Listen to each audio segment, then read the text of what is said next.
you're actually a bit shitty at everything, but you're less shitty at some things than others. So let's just be normal people together, okay? So when someone tells an expert, you go, you're not really, you just know a little bit more than other people. Has anybody here ever had to sort of like pretend you're expert at something, but you are only just a few seconds ahead in reading than they are? Does anyone here use the word bullshit to become an expert?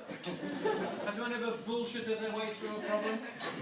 Tell me, has anybody here who's a graduate who can look back upon your degree examinations finds that a lot of that was rather made up from parts of your orifice which you didn't realise words would come from?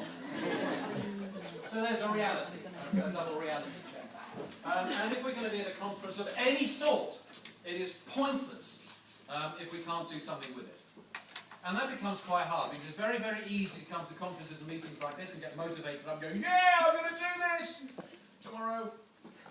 And then tomorrow comes and you go, yes, I thought I was going to do it today, but now I've realised that today is tomorrow, tomorrow is today, and so now I'm going to do it tomorrow. And then that tomorrow comes and you realise, well, I was going to do it today, but it's the 10th of the month. And if I'm going to do something radical, I'd rather start on the 1st of the month. And so you wait until the 1st comes. This is going to be the day in which you change your life. And then the 1st comes and you realise, ah, shit, it's Thursday the 1st. That's no good. I wanted to be on Monday the 1st. And then a year goes past.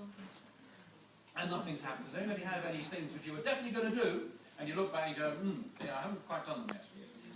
And that's called reality, isn't it? Does anybody know people who walk around and say, oh, the things I was going to do? I haven't done them yet. Has anyone know people who got the half-finished projects, which was always going to be the greatest thing in the world, and it was only get started? So this is reality. This is reality. I've also brought with me a couple of students, sixth form, from a school from two schools actually about 5 kilometres away. On the left we have Raphael, on the right we have Edwin, and they're going to introduce something which they've been doing to try and help their school community do a bit more, and they're going to do about a 10-minute presentation at some point. So as soon as I get really shite and rubbish, I'll pass over to Edwin and Raphael, and then you will see that I really am shite and rubbish.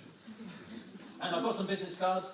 There's a really washed out one. If you want them, you can pick one up afterwards. And if any material, and if you get my email address, and if any material which I deliver today you'd like, just ask me for it and I'll let you have it. Is that a deal? Yeah. Now there's another deal required. Have you ever been to a place like this and somebody comes along and talks at you, and they've done a wonderful presentation, but it's not what you wanted? Ever happened? Has anyone here ever been seriously a little bit bored? So if I get boring, just tell me, Marcus, you're boring. I would like you to rehearse that for me. Marcus, you're boring. Yeah, let's try and do it slightly more, together as a group. So I'll go 3, 2, 1, and then you can start.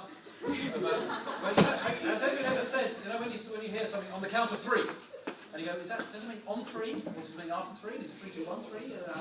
So I'm going to go 3, 2, 1, gap. And then that's when you start, okay?